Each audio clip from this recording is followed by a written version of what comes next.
Welcome to the Deep Dive. Today, we're getting into a book that really, shook things up in personal development back in 2016. Mark Manson's The Subtle Art of Not Giving a Feck. Oh, yeah, that one definitely made some waves. Totally. Yep. And just from the title, it's not your typical fluffy self-help read. It's pretty groundbreaking, mixing self-help ideas with some pretty direct philosophy, known for being really no nonsense. Counterintuitive is a good word for it. Exactly. So our mission today is to unpack some of that surprising, maybe even raw wisdom, the stuff that might actually offer you a shortcut to living a bit more fulfillingly. But, and this is the key part, it doesn't do it by promising constant happiness. It's more about facing reality, maybe with a bit of a smirk. Right. And the core argument really is pretty simple, but also quite challenging. Manson basically says life is limited, it's messy, it's packed with problems, that's just the deal. So real fulfillment, it's not about dodging those problems or chasing this endless happy state that, let's be honest, the self-help world often pushes. Instead, it's about choosing. Deliberately choosing what you actually care about, focusing your, limited energy on what genuinely matters to you, and maybe the hardest part, learning to just let go of all the other stuff. Okay, let's dig into that. Yeah. Because right off the bat, he challenges this huge belief we have, right? Yeah. That we should always be striving for positivity. I mean, it's everywhere. Good vibes only, think happy thoughts. Mm-hmm. But Manson's like, hold on, this constant chase, it's misguided. Mm-hmm. Real happiness isn't about not having problems. He even suggests trying too hard to be happy can backfire, make you miserable. It really is a counterintuitive way to start, isn't it? His main point is so stark, he just lays it out. Happiness is a problem. He's saying pain, struggle, discomfort, they aren't, like bugs in the system we need to eliminate. They're fundamental, unavoidable parts of being alive. Okay. And what's really fascinating is how he links engaging with those struggles, actually leaning into them, to finding meaning. It flips the whole script. So instead of asking, how can I be happy? Which, let's face it, can feel a bit empty sometimes. Yeah, like you're always missing something. Exactly. He says the better question, the more profound one, is what pain are you willing to endure? Wow. That really shifts your perspective. He has this quote that just nails it, I think. The desire for a more positive experience is itself a negative experience. Just think about that for a second. Wanting to be happier all the time actually makes you feel less happy. It's a paradox, right? Totally. Because you're always focused on the gap, on what you don't have, or how you don't feel. You're stuck comparing. Dissatisfied. And it taps into something very human, We're wired to think discomfort is bad, something to escape. To run away from it. Yeah. But Manson's saying, constantly trying to escape the negative, you just amplify it. It's like quicksand, almost. Now, he's not saying, wallow in misery. Not at all. It's about accepting that challenges will come. So the quality of your life isn't about having no problems.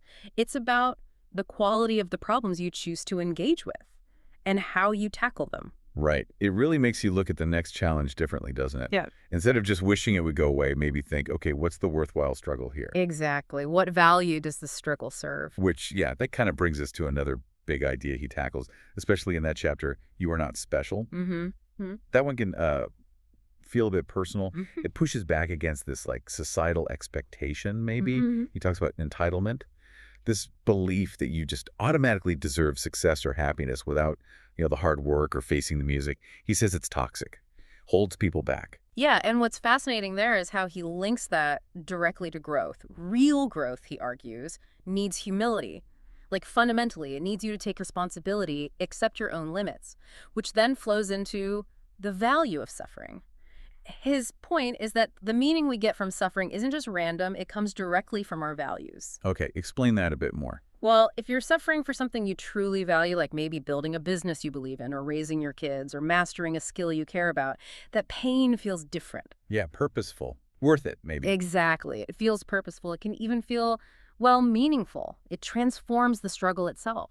So he then makes this key distinction, right, between good values and bad values. And it's not really about morality, like good versus evil. No, not in that sense. It's about what works, what serves you in living a better life. Okay, so good values are? Good values are, according to Manson, based in reality. They're things you can actually control, things that are internal. Think like honesty, taking responsibility, curiosity, maybe generosity, striving to get better at something, things you do. Gotcha.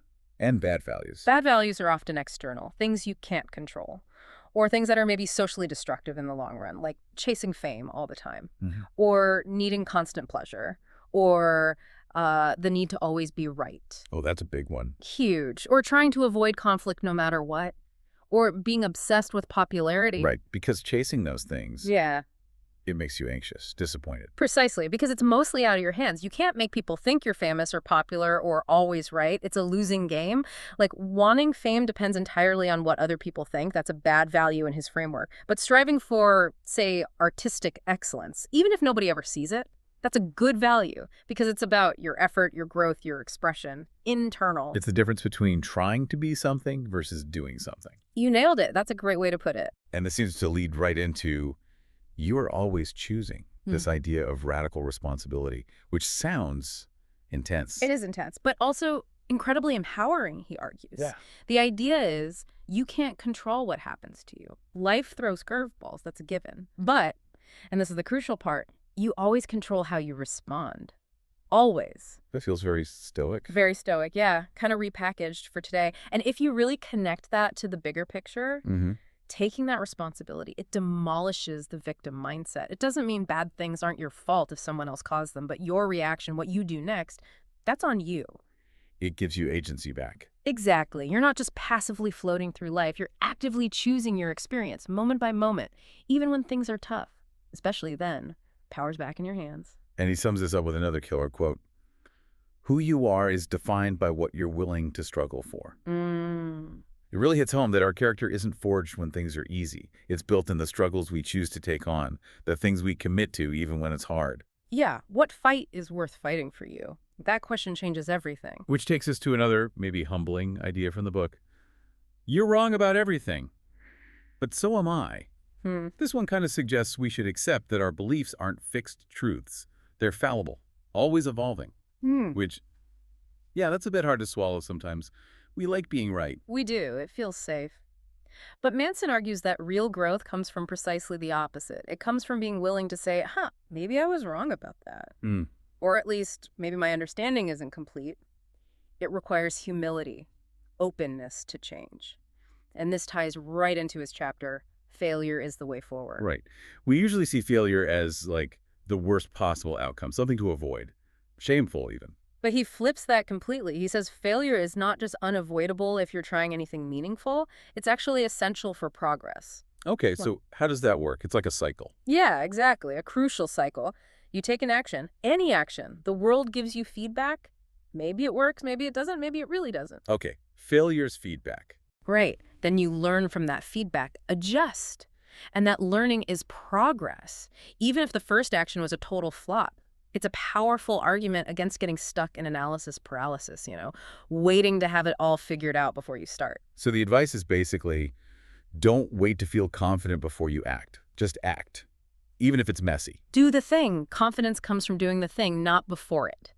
Imperfect action beats perfect inaction every time. That is such a game changer for so many things. Learning something new, starting a project. Even difficult conversations. If you wait until you feel 100% ready and sure, you might wait forever. Sure. Taking that first step, however small, builds momentum. It gives you information. It reframes failure from being an endpoint to just being data. Data. I like that. It frees you up to experiment, knowing missteps are just part of learning, part of moving forward. Yeah. Okay, this is where it gets really interesting, I think. When he talks about focus, commitment. The importance of saying no. Sounds easy, right? Typically simple, but so hard in practice for most of us. Yeah. Manson's point is that real commitment to anything, a goal, a person, a value, needs focus, intense focus. And to get that focus, you have to make choices. You have to decide what you won't do, what you'll say no to. Because saying yes to everything, it just spreads you too thin. Exactly. You feel busy, maybe agreeable, maybe you avoid some awkwardness. But you're not really invested anywhere. Right. You end up mediocre everywhere, truly committed nowhere. But saying no, clearly, even if it's uncomfortable, defines what you do stand for. It sets boundaries. It lets you pour your energy into what actually matters to you. It's really an act of, self-respect, intentionality. And there's that other quote that captures this perfectly. Another one that might make you kind of flinch at first. Which one's that? You can't be an important and life-changing presence for some people without also being a joke and an embarrassment to others. Oof. Yeah, that's a potent one. Right. But it drives home why saying no and making those clear choices is so vital.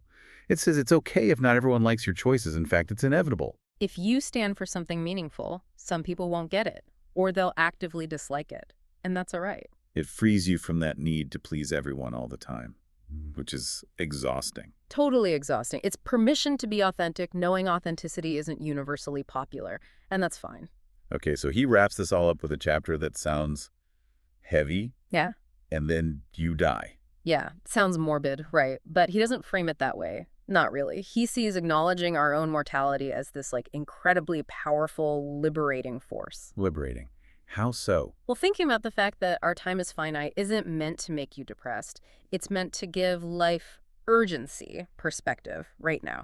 Okay. Like a filter. Exactly. A profound filter. If you really internalize that your time is limited, you start asking different questions. You start prioritizing based on deep values, not just drifting or getting caught up in trivial stuff. Stuff that won't matter in the end. Right. It clarifies what's truly important versus what's just noise, distraction, a waste of that precious time and energy. So it's actually motivating. A call to live more purposefully, more authentically now. Precisely. If you knew you only had, say, a year left, would you really sweat that small stuff you worried about today? Probably not. It forces you to confront your values. Makes sense. If something isn't worth dying for, is it really worth spending your limited life energy on? Adds gravity to that whole choose your cares idea. Exactly. It deepens the whole concept. Okay, so let's try and boil this down. If we were to sum up the core takeaways from this deep dive, those Manson one-liners really pack a punch, don't they? They do, like bullet points for a less conventional life. Yeah. So, happiness isn't about avoiding problems. It comes from solving meaningful problems. Right. And your values, they pretty much determine the quality of your life more than circumstances. Taking that radical responsibility, Yeah. that's where real freedom lies. And failure. It's not the end. It's just progress happening, sometimes messily. Saying no isn't being mean. It's essential. It creates focus. Crucial. And finally, remembering you're mortal. That's what makes life truly meaningful, gives it weight. Absolutely. So the big message isn't apathy, right? It's not literally don't give a feck about anything. No, not at all. It's almost the opposite, actually. It's about being incredibly selective, super intentional, really thoughtful about what you do choose to care about.